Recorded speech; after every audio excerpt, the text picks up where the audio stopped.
Tinapay mula sa langit. A daily morning devotion with CRC family.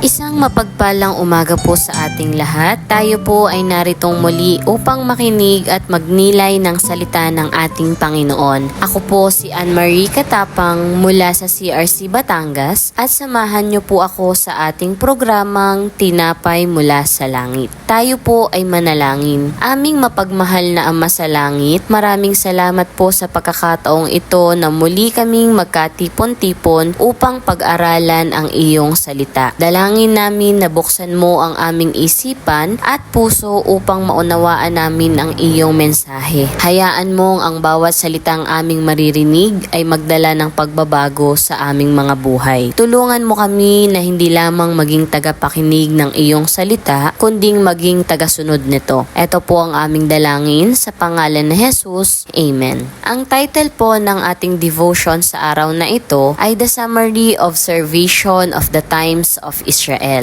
Basahin po natin ang salita ng Panginoon mula sa Judges 21 verse 25. Sabi po dito, "In those days, Israel had no king. Everyone did as they saw fit." Muli po magandang umaga sa ating lahat. Napapansin po ba ninyo ang panahon natin ngayon? Madalas nating marinig sa ating paligid ang mga katagang, "My life, my rules. Follow your heart. Basta masaya ako." O kaya naman, "Okay lang yan, basta natutulungan ako." Sa unang tingin, parang wala namang problema. Pero kapag bawat tao ay gumagawa na lamang ng gusto niya, ano na po ba ang mangyayari? Di ba't magkakaroon po ng kalituhan? Ganito rin ang nangyari sa Israel noong panahon ng Judges. Ang huling talata ng aklat ay nagsasabi, "In those days, there was no king in Israel. Everyone did was right in his own eyes." Ito po ang buod ng kalagayan ng Israel noon at nakakalungkot, parang larawan din ito ng mundo natin ngayon. Sa oras pong ito, ating himayin ang sinasabi ng Judges 21 verse 25. Tayo po ay magfo-focus sa 3 puntos patungkol sa ating binasa upang makita po natin kung ano po ba ang ipinahahayag ng salita ng ating Panginoon para sa ating lahat. Para po sa ating unang punto, ang problema ay hindi ang kawalan ng hari, kundi ang kawalan ng pagsunod sa Diyos. Hindi po ibig sabihin ng verse na wala silang human king. Pero ang totoo po nilang problema ay hindi nila kinikilalang hari ang Diyos. Kapag hindi ang Diyos ang namamahala sa puso natin, may ibang uupo sa trono at ito po ay ang ating sarili. Sabi nga po, kapag wala sa trono ang Diyos, ang sarili ang uupo o ang sarili natin ang ating naiitaas. Para po sa ating pangalawang punto, sariling pananaw ang naging batayan ng tama at mali. Sinasabi ng verse, "Everyone did was right on his own eyes." Hindi na ang salita ng Diyos ang kanilang naging standard, kundi ang kanilang sarili. Pero ang problema, ang puso ng tao ay hindi naman laging tama. Kaya nga sinasabi ng Proverbs 14 verse 12, "There is a way that seems right to a man, but its end is the way of death." Hindi lahat ng gusto natin ay gusto rin ng Diyos. At sa atin pong pangatlong punto, bilang Kristiyano, si Kristo dapat ang maging hari ng ating buhay.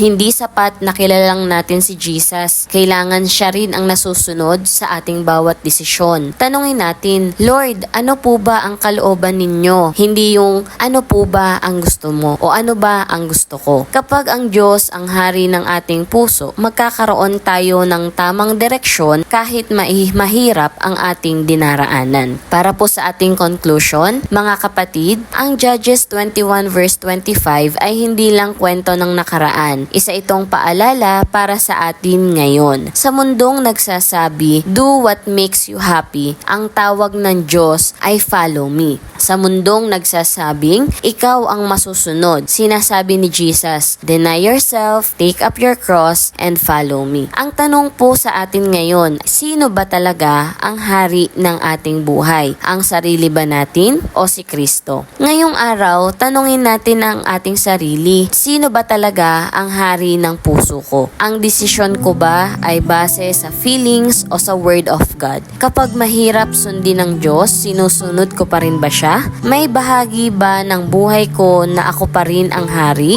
Bilang Kristiyano, tinatawag tayo na huwag mamuhay ayon sa kung ano ang tama sa ating paningin, kundi ayon sa kung ano ang tama sa paningin ng Diyos. Sa bawat desisyon, sa pamilya, sa trabaho, sa pag-aaral, sa ministry, sa relasyon, at sa pang-araw-araw na pamumuhay, ang tanong ay hindi ano ang gusto ko, kundi ano ang kalooban ng Panginoon. Bago po tayo magtapos sa atin pong devotion, atin pong i-challenge ang ating sarili. Kapag ang Diyos ang hari ng ating puso, hindi naman laging madali ang buhay. Siguradong tama ang direksyon. Ito po ang ating panghawakan dahil alam nating hindi po tayo pababayaan ng Panginoon. Tayo po ay manalangin. Amang makapangyarihan, maraming salamat po sa iyong salita. Salamat sa paalala na hindi kami dapat mamuhay ayon lamang sa aming sariling pagtingin, kundi ayon sa iyong kalooban.